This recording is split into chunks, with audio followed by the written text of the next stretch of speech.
আবারও হোয়াইট হাউসে Donald Trump, বিশ্ব নেতাদের অভিনন্দন।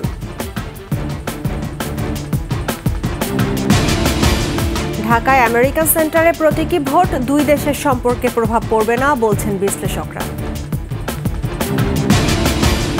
আওয়ামী লীগের মন্ত্রী আমির হোসেন আমু গ্রেফতার, শমী তাপস রিমান্ডে। ধর্মীয় সংগঠনের নামে পোস্ট শেয়ার নিয়ে চট্টগ্রামে তুলকালাম, যৌথ বাহিনীর অভিযানে আটক ৮২। পাচার করা টাকা ফেরতে গুরুত্ব দিচ্ছে বাংলাদেশ ব্যাংক, দক্ষতার অভাবেই ব্যাংকিং খাতে বিপর্যয়।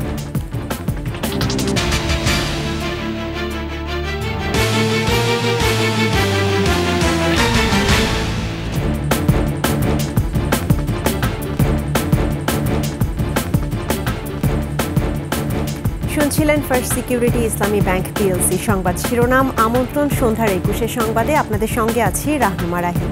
দর্শক, ২১ টেলিভিশনের সংবাদ একই সাথে সরাসরি দেখতে পাবেন আমাদের ফেসবুক পেজ www.facebook.com/2124 অনলাইনে। এছাড়া সাবস্ক্রাইব করতে পারেন www.youtube.com/@21etv চ্যানেলে। এছাড়া সংবাদে আরও থাকছে: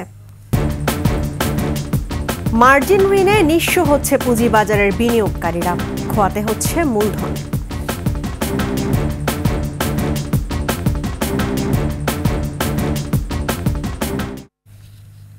সংবাদের শুরুতেই থাকছে যুক্তরাষ্ট্রের প্রেসিডেন্ট নির্বাচনের খবর।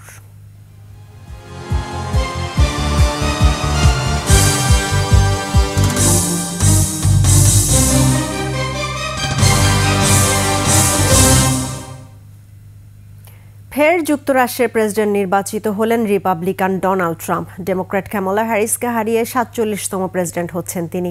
এরই মধ্যে ম্যাজিক নম্বর ২৭০টি ইলেকটোরাল কলেজ ভোট নিশ্চিত করেছেন ট্রাম্প। ফ্লোরিডায় ভাষণে এ জয়কে মার্কিন ইতিহাসে সবচেয়ে বড় রাজনৈতিক বিজয় আখ্যা দেন। ৪ বছর পর কংগ্রেসের উচ্চকক্ষ সিনেটেও সংখ্যাগরিষ্ঠতা অর্জন করেছে রিপাবলিকানরা। ট্রাম্পকে অভিনন্দন জানিয়েছেন বিশ্ব নেতারা। দুলি মল্লিকের ডেস্ক রিপোর্ট। হোয়াইট হাউসে ফের ডোনাল্ড ট্রাম্পের প্রত্যাবর্তন। বড় জয়ের মধ্য দিয়ে দ্বিতীয়বার বিশ্বের সবচেয়ে ক্ষমতাধর রাষ্ট্রের প্রেসিডেন্ট নির্বাচিত হয়েছেন ট্রাম্প।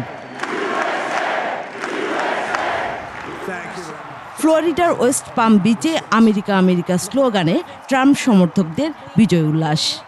এর মাঝেই স্ত্রী মেলানিয়া ট্রাম্প ও রানিং মেট জেডি ভ্যান্সকে সঙ্গে নিয়ে মঞ্চে হাজির হন ট্রাম্প। ধন্যবাদ জানান ভোটারদের।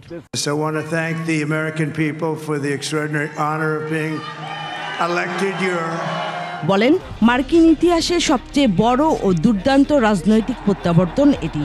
মার্কিনিরা তাকে অভূতপূর্ব ও শক্তিশালী ম্যান্ডেট দিয়েছে বলে জানান। This is a magnificent victory for the American people that will allow us to make America great again.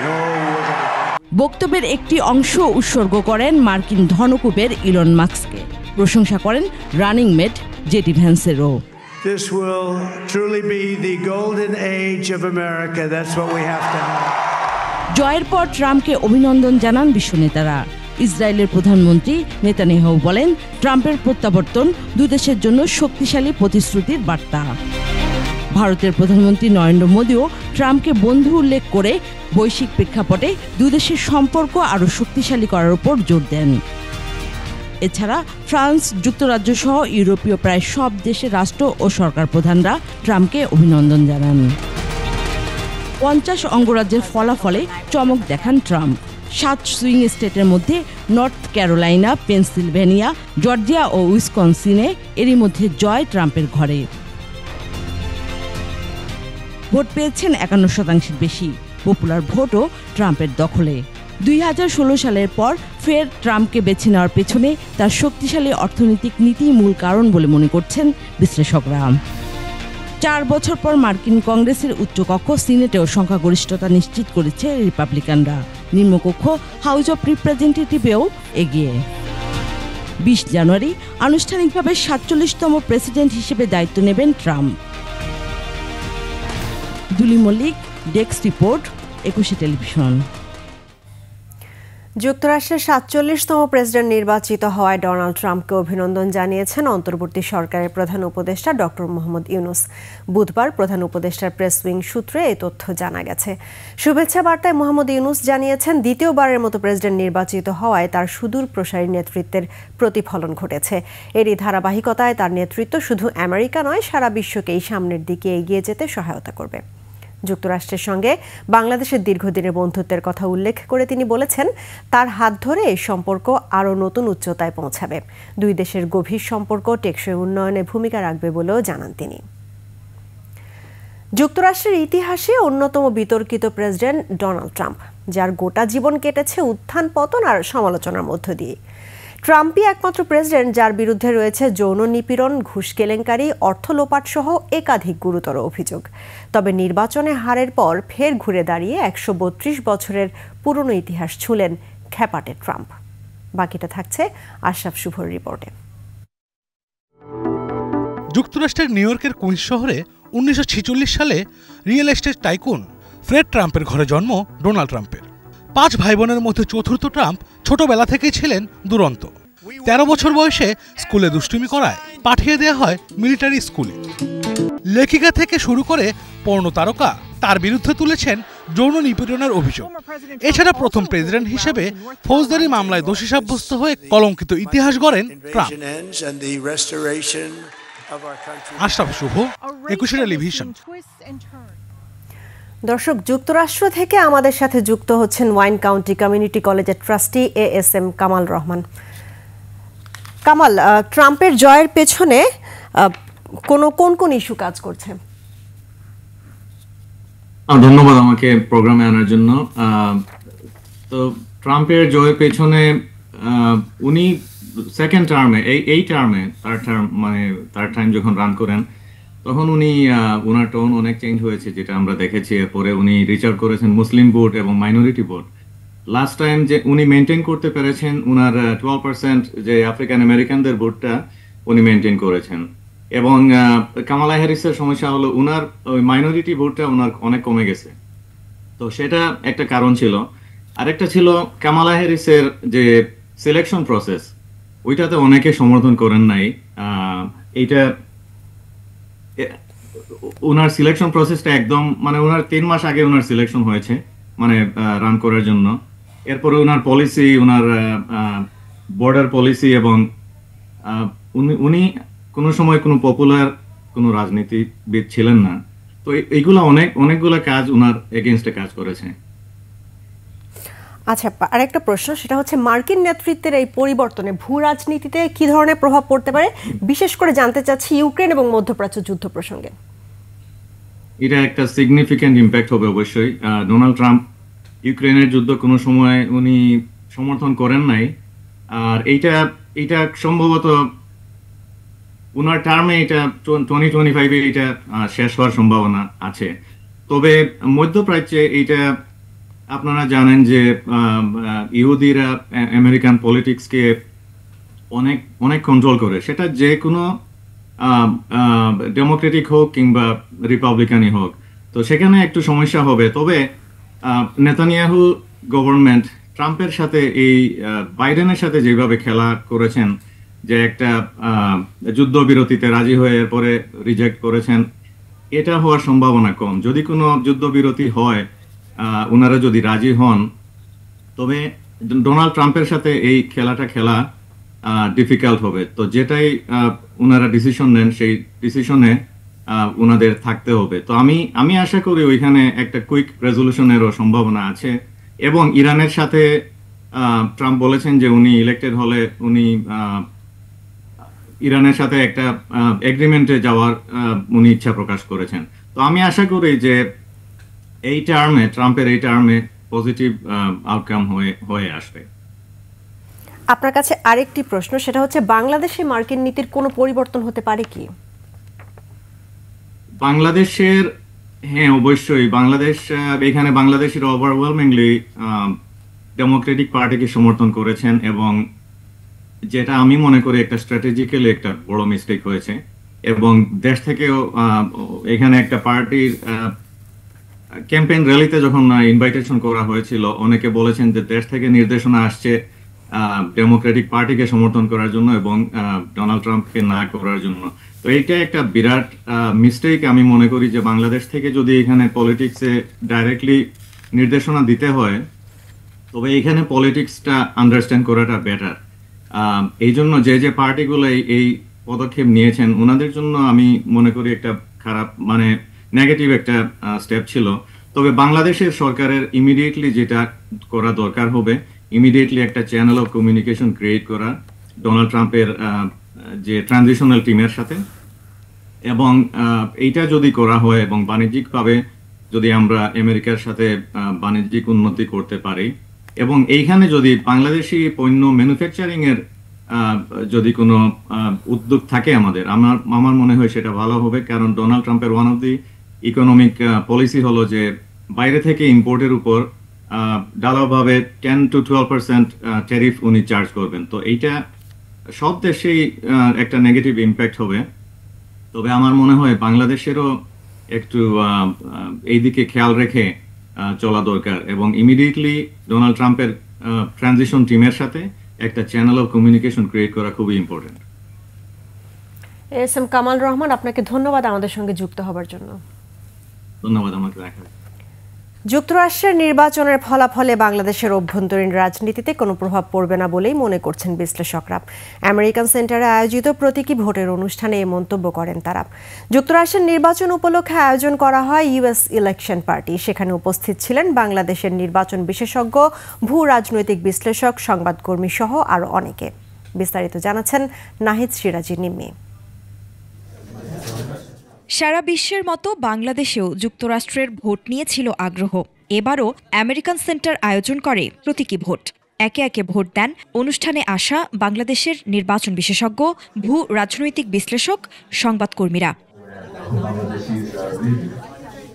সেখানে বাংলাদেশের নির্বাচন কমিশন সংস্কার কমিশনের প্রধান বদিউল আলম মজুমদার সাংবাদিকদের বলেন, যুক্তরাষ্ট্রের রাজনীতিতেও গেল কয়েক বছরে বিভাজন সৃষ্টি হয়েছে। বর্তমানে তারাও সংখ্যার মধ্যে আছে, তাদের মধ্যে যে বিভাজন অনেকটা মধ্যপন্থী, মধ্য থেকে বামপন্থীর দিকে তারা, আর ট্রাম্পের রিপাবলিকানরা হলো ডানপন্থী। তা আমার মনে হয় না এটার খুব একটা বিরাট প্রভাব পড়বে। একই অনুষ্ঠানে বাংলাদেশের অর্থনীতির অবস্থা নিয়ে শ্বেতপত্র তৈরির দায়িত্বপ্রাপ্ত কমিটির প্রধান ডক্টর দেবপ্রিয় ভট্টাচার্য সাংবাদিকদের সাথে কথা বলেন। তিনি বলেন, বর্তমান বিশ্বের যে জটিল পরিস্থিতি, তাতে যুক্তরাষ্ট্রের ফলাফল আরও সুদূরপ্রসারী প্রভাব ফেলবে। মার্কিন যুক্তরাষ্ট্রের নির্বাচনী ফলাফল এটা শুধু ওই দেশ না, পুরো পৃথিবীর জন্য তাৎপর্যপূর্ণ, এবং বর্তমান বিশ্বের যে জটিল পরিস্থিতি রয়েছে তাতে মার্কিন যুক্তরাষ্ট্রের নির্বাচনী ফলাফল আরও সুদূরপ্রসারী প্রভাব রাখবে। তবে নির্বাচনের ফলাফলে বাংলাদেশের জন্য খুব বেশি দুশ্চিন্তা নেই বলেও মন্তব্য করেন ডক্টর দেবপ্রিয় ভট্টাচার্য। দুটো রাষ্ট্রের সম্পর্ক শুধু একটি দলের উপর নির্ভর করে না, এটা বহুবিধ সম্পর্কের উপর নির্ভরশীল। শুধুমাত্র প্রেসিডেন্ট বদল করলে পরে এগুলি একদিনে বদল হয়ে যায় না, সেহেতু আমি ফলাফল নিয়ে বাংলাদেশের জন্য খুব বেশি দুশ্চিন্তায় নেই। আমেরিকান সেন্টারের এই আয়োজনে ছিল প্যানেল ডিসকাশন। সেখানে গণতন্ত্র এবং নির্বাচন নিয়ে আলোচনা হয়। সব মিলিয়ে বেশ আনন্দের সাথেই দিনটি উদযাপন করেন অতিথিরা। নাহিদ সিরাজি নিম্মি, 21 টেলিভিশন, ঢাকা। এবার অন্যান্য প্রসঙ্গ। পলাতক ফ্যাসিবাদের ষড়যন্ত্র এখনও থেমে নেই। তারা বিশ্বে বাংলাদেশকে সাম্প্রদায়িক রাষ্ট্র হিসেবে পরিচিত করার অপচেষ্টা করছে। তাই সবাইকে সজাগ থাকার আহ্বান জানিয়েছেন বিএনপির ভারপ্রাপ্ত চেয়ারম্যান তারেক রহমান। জাতীয় বিপ্লব ও সংহতি দিবস উপলক্ষে রাজধানীর ইঞ্জিনিয়ার্স ইনস্টিটিউটে আলোচনা সভায় ভার্চুয়ালি যোগ দিয়ে তিনি এই কথা বলেন। বর্তমান পরিস্থিতিতে অন্তর্বর্তীকালীন সরকারকে ব্যর্থ করে দিতে পলাতক স্বৈরাচারের দোসরদের ষড়যন্ত্র কিন্তু থেমে নেই। মাফিয়া সরকার বিনা ভোটে ক্ষমতা আঁকড়ে থাকার সময় বিশ্বে বাংলাদেশকে জঙ্গি রাষ্ট্র হিসেবে পরিচিত করার অপকৌশলে লিপ্ত ছিল। একটি সরকারের সাফল্য কিংবা ব্যর্থতা মূল্যায়নের জন্য 3 মাস হয়তো যথেষ্ট সময় নয়, কিন্তু মনে রাখা দরকার, বাজারে দ্রব্যমূল্যের সঙ্গে যুদ্ধ করতে গিয়ে সাধ্যের কাছে প্রতিদিন যেই মানুষগুলোকে হার মানতে হয়, 3 মাস সময় তাদের কাছে মনে হতে পারে 3 বছরের সমান। আওয়ামী লীগের উপদেষ্টা পরিষদের সদস্য ও সাবেক মন্ত্রী আমির হোসেন আমুকে গ্রেফতার করা হয়েছে। রাজধানীর ধানমন্ডি এলাকা থেকে তাকে গ্রেফতার করা হয়। পুলিশ জানায় আমুর বিরুদ্ধে হত্যা মামলা রয়েছে। গত 29 সেপ্টেম্বর রাতে আমির হোসেন আমু লুকিয়ে আছেন সন্দেহে রাজধানীর বসুন্ধরা একটি ভবন ঘেরাও করেন শিক্ষার্থীরা। প্রায় 4 ঘন্টা ভবনটি ঘেরাও করে রাখার পর তাকে না পেয়ে সেখানে ভাঙচুর করেন বিক্ষুব্ধরা। আমির হোসেন আমু ও তার পরিবারের নামে বেনামে দেশে বিদেশে বিপুল পরিমাণ অবৈধ সম্পদ অর্জনের অভিযোগ রয়েছে। এসব অভিযোগে অনুসন্ধান চালাচ্ছে দুর্নীতি দমন কমিশন।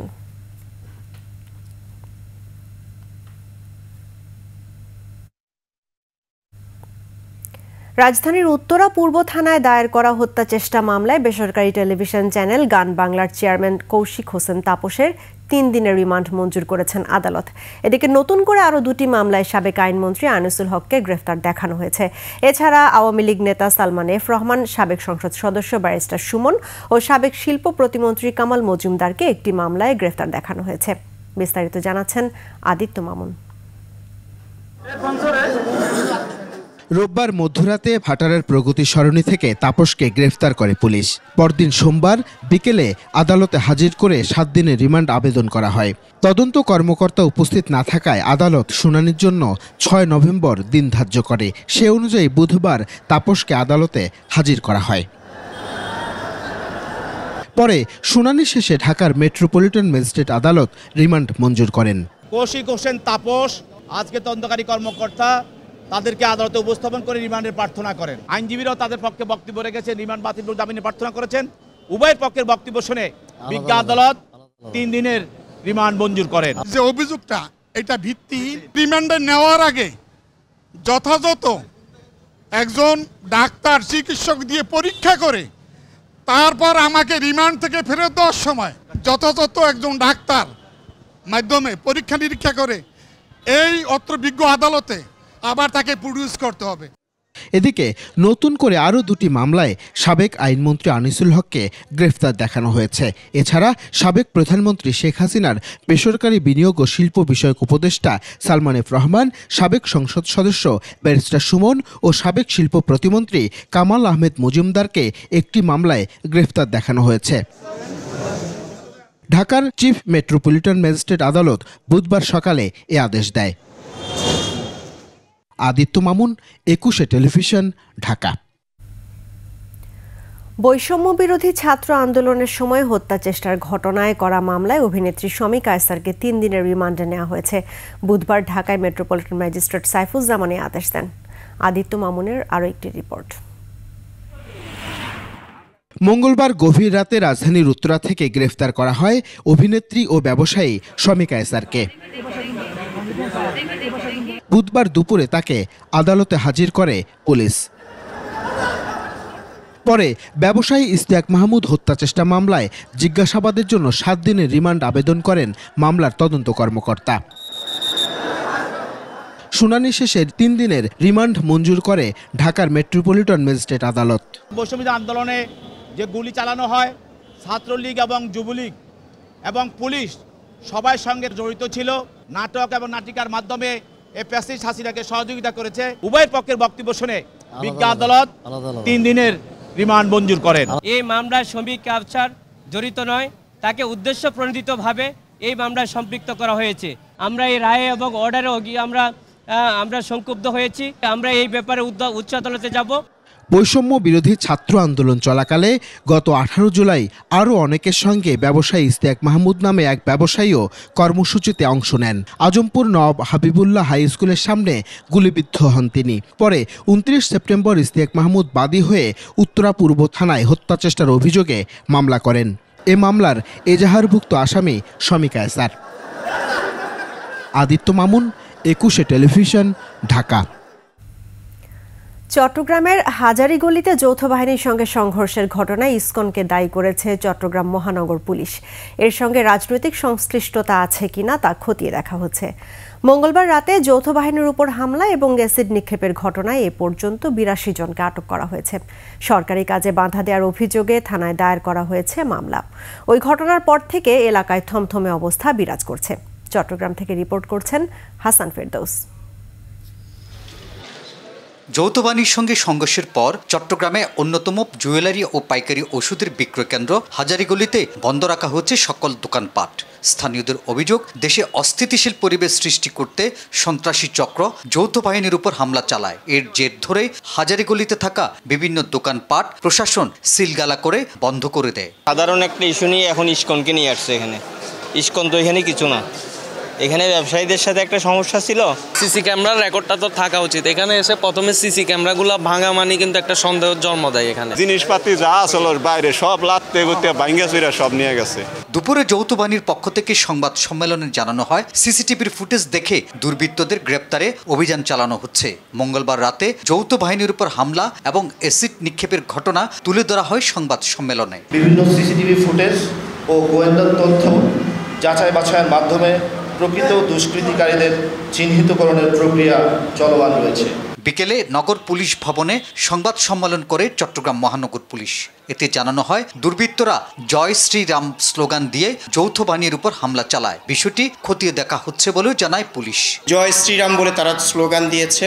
সবকিছু বিচার বিশ্লেষণ করে আমরা এখন পর্যন্ত জানতে পেরেছি ইসকন সমর্থকরাই এ ধরনের ঘটনার সাথে জড়িত রয়েছে। পুলিশ এবং স্থানীয়দের তথ্য অনুযায়ী হাজারীগলির মিয়া শপিং কমপ্লেক্সের মোল্লা স্টোরের মালিক ওসমান আলী নামে এক ব্যক্তি ইসকন নিয়ে একটি বিতর্কিত পোস্ট সামাজিক যোগাযোগ মাধ্যমে শেয়ার করেন। এতে ইসকন অনুসারীরা বিক্ষুব্ধ হয়ে মঙ্গলবার রাতে দোকানটিতে হামলা চালায়। খবর পেয়ে পুলিশ ও যৌথ বাহিনীর সদস্যরা ঘটনাস্থলে উপস্থিত হলে হামলা চালানো হয় যৌথ বাহিনীর উপর। এতে 5 সেনা সদস্য ও 7 পুলিশও 12 জন আহত হয়। এই হামলার প্রতিবাদে বিকেলে নগরীর প্রেস ক্লাবের সামনে সমাবেশ করেছে বৈষম্য বিরোধী ছাত্র আন্দোলন। হাসান ফেরদৌস, 21 টেলিভিশন, চট্টগ্রাম। মার্জিন ঋণের ফাঁদে নিঃস্ব হচ্ছেন পুঁজিবাজারের বিনিয়োগকারীরা। ফোর্স সেলের শিকার হয়ে পুঁজি খোয়াতে হচ্ছে তাদের। তবু চলছে উচ্চ সুদের মার্জিন ঋণ। এদিকে পুঁজিবাজার নিয়ন্ত্রক সংস্থা বলছে, সংস্কার কার্যক্রমের অংশ হিসেবে মার্জিন ঋণের নতুন বিধিমালা আসছে। মেহেদি হাসানের রিপোর্ট। যুব ও ক্রীড়া মন্ত্রণালয়ের উচ্চপদস্থ কর্মকর্তা ছিলেন SM ইকবাল হোসেন। 29 বছর চাকরির পর গত বছর 31 ডিসেম্বর অবসরে যান। 2010 সাল থেকেই পুঁজিবাজারে বিনিয়োগ ছিল তার। অবসরের পর যে আর্থিক সুবিধা তিনি পেয়েছেন তাও বিনিয়োগ করেন পুঁজিবাজারে। সাথে নেন প্রায় সমপরিমাণ মার্জিন ঋণ। কিন্তু ধারাবাহিক দরপতনে ইকুইটি শূন্যের কাছাকাছি চলে এলে নিয়ম অনুযায়ী ফোর্স সেলের শিকার হন ইকবাল হোসেন। গত 21 অক্টোবরের পর শূন্য হয়ে যায় তার পোর্টফোলিও। 5 আগস্টের পর প্রথম 3 দিন মার্কেট এমন বাড়লো যে আমরা বলি এইটাই ধারা, ওই আগের লসগুলো রিকভার করার এটাই ধারা থাকবে। রাশেদ মাকসুদকে নিয়োগ করার পর থেকে কী যে হলো, একদম নিঃশেষ করে ফেললো। এবং আমার যে কোটটা ছিল লাম গ্রান্টের টাকা, সেটাও ফোর্স সেলের মাধ্যমে আস্তে আস্তে জিরো হয়ে গেল। পুঁজিবাজারের সাম্প্রতিক ধসে একইভাবে বিনিয়োগকারী আতিকুর রহমানেরও 40 লাখ টাকা হাওয়া। 40 টাকা ইনভেস্টে 30 লাখ টাকা লোন নিয়েছিল, 70 লাখ টাকা টোটাল বিনিয়োগ ছিল। কিন্তু শেষ পর্যন্ত ভাগ্য এমন, কপাল এমন খারাপ হয়ে গেল, শেষ পর্যন্ত 12,000 টাকা টিকছে। মার্জিন ঋণ নিয়ে এমন আরও অনেকে নিঃস্ব হয়েছেন। এ পরিস্থিতিতে বিনিয়োগকারীদের মার্জিন ঋণ এড়িয়ে চলার পরামর্শ সংশ্লিষ্টদের। মার্জিন লোন এইভাবে এই সময় অ্যাভেল না করার জন্য আপনার যতটুকু টাকা আছে ততটুকুর মধ্যেই আপনি কেনাবেচা করেন, অন্তত এই ফোর্স সেলের মধ্যে আপনি পড়বেন না। এদিকে কারা নিতে পারবেন মার্জিন ঋণ এবং সেই ঋণ কোন ধরনের শেয়ারে বিনিয়োগ করা যাবে, এ নিয়ে আসছে নতুন মার্জিন ঋণ বিধিমালা। বিশেষ কাজ করছে, সেখানে আমরাও আছি। এটা কিভাবে আপডেট করা যায় এবং সব স্টেক হোল্ডারদের মতামত নিয়ে আপডেট করার কাজ চলছে। পুঁজিবাজারের নিয়ন্ত্রক সংস্থা BSEC বলছে, চলমান সংস্কার কার্যক্রমে মার্জিন ঋণের বিষয়টিও গুরুত্ব পাবে। আমাদের যে পুঁজিবাজারের সংস্কার সংক্রান্ত টাস্ক ফোর্স হয়েছে, সেখানে এইটা একটা টার্মস অফ রেফারেন্স হিসেবে মার্জিন রুলস 99 দেওয়া আছে, এটা যুগোপযোগী করার জন্য। পুঁজিবাজারের মার্জিন ঋণের সুদের হার এখন 15 থেকে 17%। কানেকশনে একটা। মেহেদি হাসান, 21 টেলিভিশন, ঢাকা। সন্ধ্যার সংবাদে একটা বিরতি নিচ্ছি। যখন ফিরছি তখন অন্যান্য খবরের সঙ্গে আরও থাকবে। হজ প্যাকেজে শুভঙ্করের ফাঁকি দেখছে এজেন্সিরা, পাল্টা প্যাকেজ ঘোষণা। চট্টগ্রাম বন্দরেও হাসিনা পরিবারের থাবা, অনুগত 7 প্রতিষ্ঠানের কন্টেইনার টার্মিনাল সহ 12 জেটি। মেয়ের জন্য ফিউচার প্ল্যান করে রেখেছি আমার ফাইন্যান্সিয়াল পার্টনার IDLCর সাথে। আবারও আমন্ত্রণ সন্ধ্যার 21 সংবাদে। নীতি সুদ হার বাড়ানোর কারণে কমছে মূল্যস্ফীতি, তবে পুরোপুরি সুফল পেতে 6 মাস লাগতে পারে বলে জানিয়েছে কেন্দ্রীয় ব্যাংক। সংবাদ সম্মেলনে বাংলাদেশ ব্যাংকের মুখপাত্র জানান, পাচার করা অর্থ ফেরত আনতে বেশি গুরুত্ব দেওয়া হচ্ছে। এক্ষেত্রে রক্ষা করা হচ্ছে গোপনীয়তা। ব্যাংক খাতের সংস্কারেও টাস্কফোর্স কাজ চলছে বলেও জানান তিনি। শিউলি শবনমের রিপোর্ট। মতিঝিলে বাংলাদেশ ব্যাংকের প্রধান কার্যালয়ে এই সংবাদ সম্মেলন। এতে ব্যাংকিং খাতের সমসাময়িক নানান সংকট নিয়ে গণমাধ্যম কর্মীদের বিভিন্ন প্রশ্নের উত্তর দেন বাংলাদেশ ব্যাংকের নির্বাহী পরিচালক ও মুখপাত্র হোসনে আরা শিখা। সময় পাবেন, কিন্তু সেটা জানান, অর্থ সংকটে থাকা দুর্বল ব্যাংকগুলোকে এরই মধ্যে 5,585 কোটি টাকা তারল্য সহায়তা দেওয়া হয়েছে। ব্যাংক খাতে সুশাসন প্রতিষ্ঠায় ধারাবাহিকভাবে সব ব্যাংকের অনিয়মের বিরুদ্ধে ব্যবস্থা নেওয়া হবে। অবশ্যই ব্যাংকগুলোর প্রতি বাংলাদেশ ব্যাংকের একটা দায়িত্ব রয়েছে, এবং সেই দায়িত্ব হচ্ছে গ্রাহকদের স্বার্থের বিষয়টা বাংলাদেশ ব্যাংক অবশ্যই অত্যন্ত সংবেদনশীলতার সাথে বাংলাদেশ ব্যাংক বিবেচনা করবে। পাচারকৃত অর্থ ফেরাতে বাংলাদেশ ব্যাংক গোপনীয়তার সাথে সতর্কভাবে কাজ করছে। যেহেতু অর্থ পাচারের বিষয়টাকে আমরা সর্বোচ্চ অগ্রাধিকার দিচ্ছি, এখানে প্রত্যেকটা পদক্ষেপ অত্যন্ত সতর্ক হতে হবে আমার টাকা ফেরত আনার স্বার্থে। আমি যদি কোনো পদক্ষেপ ভুলক্রমে গ্রহণ করি তাহলে টাকা নাও ফেরত আসতে পারে। ধারাবাহিকভাবে নীতি সুদ হার বাড়ানোর ফলে মূল্যস্ফীতি কমছে দাবি করে কেন্দ্রীয় ব্যাংকের মুখপাত্র জানান, সুফল পেতে 6 মাস অপেক্ষা করতে হবে। আমরা আগামী 6 মাস যদি এরকম হাই রেট রাখতে পারি, আমাদের ফরেন এক্সচেঞ্জ মার্কেট যদি স্টেবিলাইজ থাকে, আমাদের সাপ্লাই চেইন যদি ঠিক থাকে, তাহলে ইনফ্লেশন একের ঘরে নেমে আসবে। বাংলাদেশ ব্যাংকের কর্মকর্তাদের দক্ষতার অভাবে ব্যাংকিং খাতে বিপর্যয় উল্লেখ করে তিনি বলেন, অনিয়মের সাথে কোনো কর্মকর্তা জড়িত থাকলে আইন অনুযায়ী ব্যবস্থা নেওয়া হবে। শিউলি শবনম, 21 টেলিভিশন, ঢাকা। বাংলাদেশের অন্তর্বর্তী সরকারকে সম্ভাব্য সব উপায়ে সাহায্য করতে প্রস্তুত বলে জানিয়েছে ইউরোপীয় ইউনিয়ন। সংস্থাটির এক্সটার্নাল অ্যাকশন সার্ভিসের এশিয়া ও প্যাসিফিক বিভাগের পরিচালক পাওলি পাম্পোলিনি প্রধান উপদেষ্টা ডক্টর মোহাম্মদ ইউনূসের সাথে তার তেজগাঁ কার্যালয়ে সাক্ষাৎ করেন। উপস্থিত ছিলেন বাংলাদেশে নিযুক্ত ইউরোপীয় ইউনিয়নের রাষ্ট্রদূত মাইকেল মিলার। পাওলি পাম্পোলিনি বলেন, ইউরোপীয় ইউনিয়ন অন্তর্বর্তী সরকারের সংস্কার ও দুর্নীতি বিরোধী উদ্যোগে পাশে আছে। এজন্য প্রয়োজনীয় আর্থিক সহায়তার পাশাপাশি কারিগরি সহায়তাও তারা দিতে প্রস্তুত।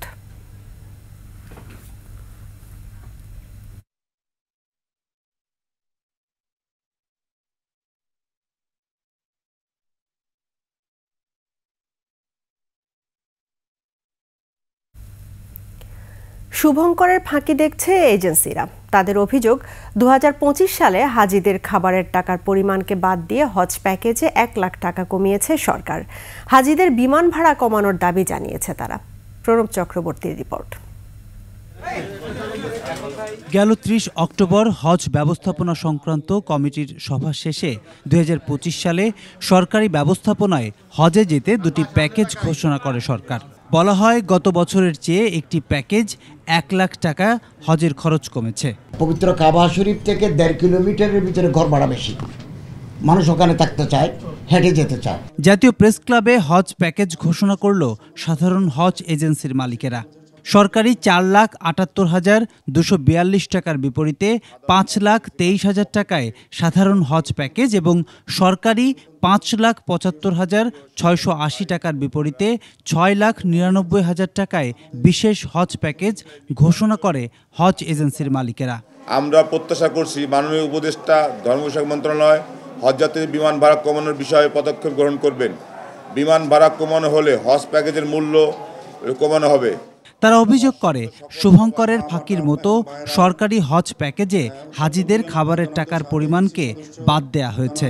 সেবার মান কমিয়ে প্যাকেজ মূল্য কমানোর চেষ্টা করা হয়েছে।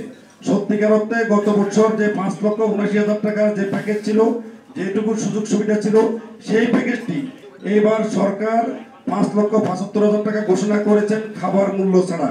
খাবার মূল্য যোগ করলে সেটির মূল্য দাঁড়াবে 6,15,000 টাকা। চাঁদ দেখা সাপেক্ষে আগামী 4 জুন সৌদি আরবে অনুষ্ঠিত হতে পারে পবিত্র হজ। এবার বাংলাদেশ থেকে হজ পালনের সুযোগ পাবে 1,27,000 198 জন। এর মধ্যে সরকারি ব্যবস্থাপনায় 15,000 ও বেসরকারি ব্যবস্থাপনায় 1,12,198 জন যেতে পারবেন। প্রণব চক্রবর্তী, 21 টেলিভিশন, ঢাকা। যে কোনো মূল্যে বিশ্ব ইজতেমায় প্রথম পর্বে অংশ নেবে মাওলানা সাদের অনুসারীরা। একই সাথে ইজতেমায় মাওলানা সাদ কান্দলভির উপস্থিতিতে নিশ্চিতেরও দাবি জানিয়েছেন তারা বলছে কিছু মানুষ ধর্মপ্রাণ মুসলমানদের বিভ্রান্ত করার চেষ্টা করছে, মাদ্রাসার শিক্ষার্থীদের ব্যবহার করে ধর্মীয় সম্প্রীতি বিনষ্ট করার অভিযোগ করেছেন তারা। রিপোর্টে আরও জানাচ্ছেন প্রণব চক্রবর্তী। প্রায় 57 বছর ধরে টঙ্গীর তুরাগ তীরে হয়ে আসছে বিশ্ব ইজতেমা। এবারের ইজতেমার প্রথম পর্বে অংশ নেয়ার প্রস্তুতি হিসেবে 5 নভেম্বর সোহরাওয়ার্দী উদ্যানে জমায়েত করে জুবায়েরপন্থীরা। সাদপন্থীদের প্রতিহতের ঘোষণা দেয় তারা। সাদের অনুসারী সাদিয়ানি গ্রুপ ইহুদি খ্রিস্টানের এজেন্ডা বাস্তবায়ন করবে। এর পাল্টা জবাবে জাতীয় প্রেস ক্লাবে সংবাদ সম্মেলন করে 5 দফা দাবি জানায় সাদপন্থীরা। 1 ডিসেম্বর 2018 তারিখে টঙ্গী ইজতেমা ময়দানে মূলধারা 2 জন সাথীকে হত্যা করা হয়েছে ও পরবর্তীতে কিশোরগঞ্জ, বিবাড়িয়া ও ঢাকা নিউ মার্কেটে 3 জন সাথীকে হত্যা করা হয়েছে। এর সাথে 4 শতাধিক সাথীকে মারাত্মকভাবে আহত করা হয়েছে। এর দায়ে জুবায়েরপন্থীদের নামে দায়েরকৃত মামলা দ্রুত নিষ্পত্তির জোর দাবি আমরা জানাচ্ছি। যে কোনো মূল্যে বিশ্ব ইজতেমার প্রথম পর্বে মাওলানা সাদ কান্ধলভি অংশ নেবেন বলেও জানায় তারা। আমরা আশা করছি আমরা প্রথম পর্বে ইজতেমা করব ইনশাআল্লাহ। আমলিকের সময় আমরা সবথেকে বেশি বৈষম্যের শিকার হয়েছি। আমাদের মাওলানা সাদ কান্ধলভি আমাদের বিশ্ব আমিরকে আনতে পারি নাই, যেহেতু আমরা বৈষম্যের শিকার প্রেক্ষিতে ওনারা দেখবেন এখন সরকারি বৈষম্য বিরোধী সরকার, আশা করি এই বৈষম্যতা তিনারা দূর করবেন। প্রধান উপদেষ্টা উনি আন্তর্জাতিক মানের মানুষ, পুরা বিশ্ব সম্পর্কে ওনার সচেতনতা আছে, আশা করি এরকম বিশ্ববরণ্য ব্যক্তিকে উনি নিয়ে আসবেন। আগামী 31 জানুয়ারি থেকে 2 ফেব্রুয়ারি হবে বিশ্ব ইজতেমার প্রথম পর্ব। দ্বিতীয় পর্ব হবে 7 থেকে 9 ফেব্রুয়ারি। প্রণব চক্রবর্তী, 21 টেলিভিশন, ঢাকা। চট্টগ্রাম বন্দর জিম্মি 6 বার্থ অপারেটরের কাছে, আর শেখ পরিবারের অনুসারীদের মালিকানাধীন 7টি প্রতিষ্ঠানের একচ্ছত্র নিয়ন্ত্রণে 2টি বড় কন্টেইনার টার্মিনাল সহ 12টি জেটি। এসব প্রতিষ্ঠান হাতিয়ে নিচ্ছে হাজার হাজার কোটি টাকা। লুটপাট বন্ধে কার্যকর ব্যবস্থা গ্রহণের দাবি বন্দর সংশ্লিষ্টদের। চট্টগ্রাম থেকে রিপোর্ট করছেন হাসান ফেরদৌস, ক্যামেরায় ছিলেন বিপ্লব মজুমদার। পট পরিবর্তনের ছোঁয়া লাগেনি চট্টগ্রাম বন্দরে। শেখ পরিবারের অনুসারীদের নিয়ন্ত্রণে এখনও 2টি গুরুত্বপূর্ণ টার্মিনাল সহ 12টি জেটি। সাবেক নৌপরিবহন মন্ত্রী শাহজাহান খান, সাবেক প্রতিমন্ত্রী খালিদ মাহমুদ চৌধুরী, চিফ হুইপ নুরি আলম চৌধুরী লিটনের আশীর্বাদ পুষ্ট সাইপ পাওয়ার টেক, সাবেক মেয়র আজম নাসির উদ্দিনের MH চৌধুরী লিমিটেড ও Bashir Ahmed and company limited, সাবেক প্রধানমন্ত্রী শেখ হাসিনার প্রোটোকল অফিসার আলাউদ্দিন নাসিমের এভারেস্ট পোর্ট সার্ভিসেস লিমিটেড, নোয়াখালীর সাবেক MP ইকরামুল করিম চৌধুরীর A&G ট্রেডার্স, রাউজানের সাবেক MP ফজলে করম চৌধুরী পরিবারের ফজলে ইকরাম চৌধুরীর ফজলি অ্যান্ড সন্স লিমিটেড এবং আবু শরীফের FQ খান অ্যান্ড ব্রাদার্স নিয়ন্ত্রণ করছে চট্টগ্রাম বন্দর। 2008 সালের পর থেকে চট্টগ্রাম বন্দরের NCT এবং CCT 4টি জেটিসহ জেনারেল কার্গো বাট GCP নিয়ন্ত্রণ করছে সাইপ পাওয়ার টেক। 2019 সাল থেকে দরপত্র ছাড়াই সরাসরি ক্রয় পদ্ধতিতে এইসব জেটিতে কন্টেইনার ও কার্গো হ্যান্ডেলিংয়ের কাজ পায় প্রতিষ্ঠানটি। বর্তমানে একাই চট্টগ্রাম বন্দরের প্রায় 65% কন্টেইনার হ্যান্ডেলিং করছে সাইপ পাওয়ার টেক। মন্ত্রণালয় চিঠি দিচ্ছে আমরা DPM করতে চাই না, এটা একটা লং টার্ম টেন্ডার করা হোক, টেন্ডারে আমরা পার্টিসিপেট করব। এবং DPM করার কারণে যেটা হচ্ছে, আমার তো ইকুইপমেন্ট যেগুলো কিনেছিলাম পুরনো ইকুইপমেন্ট, আমি তো 6 মাসের জন্য নতুন ইকুইপমেন্ট আমি কিনতে পারি না। এদিকে চট্টগ্রামের সাবেক mayor Azam Nasir Uddin Messrs MH Chowdhury limited এবং Messrs Bashir Ahmed and company limited নামে 2টি প্রতিষ্ঠানের ব্যানারে একক ছোট্ট কন্টেইনার হ্যান্ডেলিং ব্যবসা করছে চট্টগ্রাম বন্দরে। বন্দর ভাগাভাগিতে 2016 সালে এভারেস্ট পোর্ট সার্ভিস লিমিটেড নামে একটি প্রতিষ্ঠানের সাথে যুক্ত হন আলাউদ্দিন নাসিম এবং চট্টগ্রামের সাবেক মেয়র আজম নাসির উদ্দিন। সেই থেকে তাদের নিয়ন্ত্রণে CCT NCTর একটি জেটি। একইভাবে A&J traders, Fazle and sons সহ FQ খান অ্যান্ড ব্রাদার্স নিয়ন্ত্রণ করছে চট্টগ্রাম বন্দরের একটি করে জেটি। যারা বাজার অর্থনীতির থেকে টাকা ওদের পকেটে রাখছে, বাজার ইকোনমির জায়গায় আপনার ব্যক্তিগত কিছু গোষ্ঠী মধ্যে চলে গেছে, জিনিসপত্রের দাম বাড়ছে এবং এই লোকগুলি টাকার গুণে, টাকার বাহাদুরিতে, টাকার হ্যাডমে তারা এমপি হয়েছে, মন্ত্রী হয়েছে। এদিকে বন্দর ভাগাভাগি এবং হরিলুটের অভিযোগ উঠলেও কর্তৃপক্ষ বলছে আইন মেনেই বাট অপারেটরদের নিয়োগ দেওয়া হয়েছে। টেন্ডার পিরিয়ড শেষ হলে আবার নতুন করে টেন্ডার হবে, নতুনভাবে তারা আসুক বা অন্য প্রতিষ্ঠান আসুক, টেন্ডারের মাধ্যমে ওপেন টেন্ডারে যারাই আসবে তারাই কাজ করবে। চট্টগ্রাম বন্দরের অনিয়ম দুর্নীতি তদন্তে শক্তিশালী টাস্কফোর্স গঠনের দাবি বন্দর সংশ্লিষ্টদের।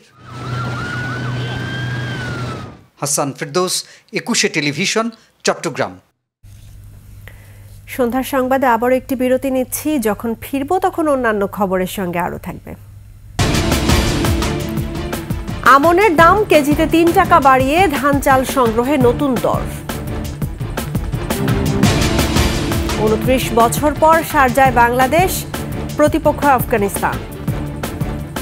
আমন্ত্রণ আরও একবার সন্ধ্যার 21 সংবাদে।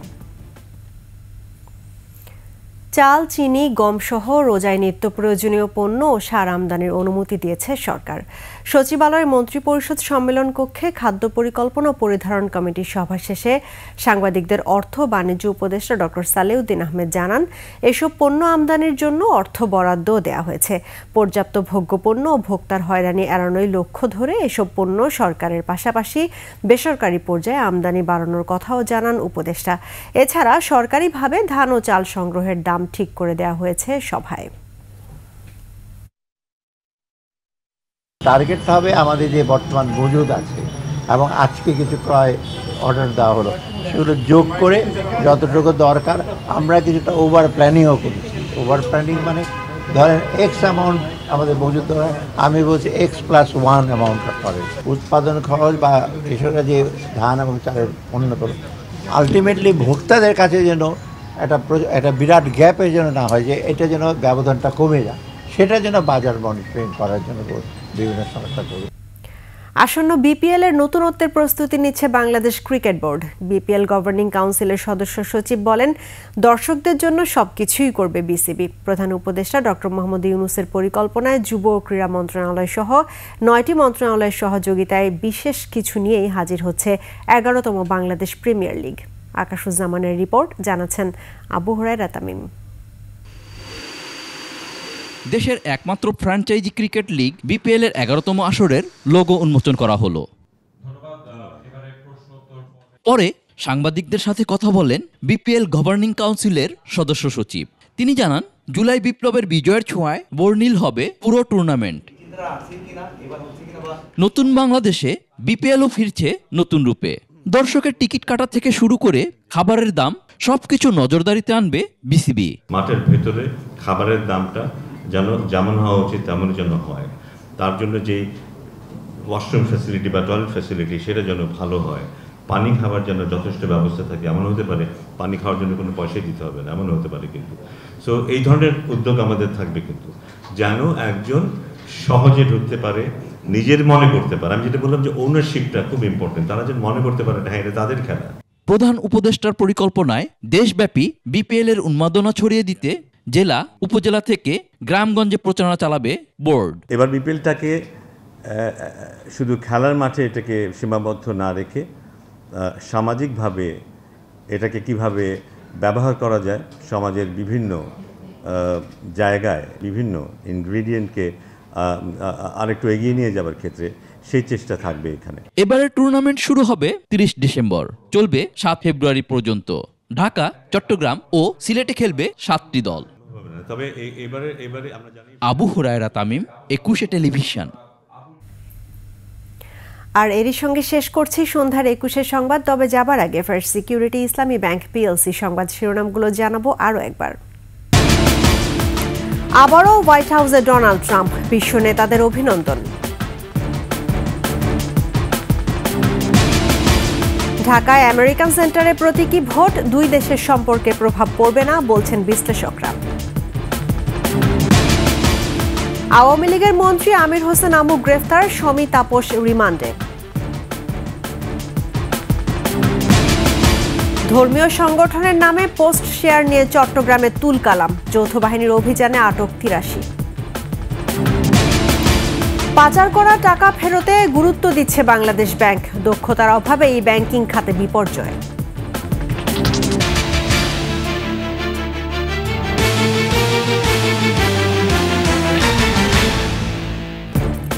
দর্শক, 21-এর সর্বশেষ খবর জানতে ডায়াল করুন 2021 নম্বরে, আর ভিজিট করুন 21-tv.com এই ওয়েবসাইটে। ফেসবুকে ভিজিট করতে পারেন www.facebook.com/2124 অনলাইনে।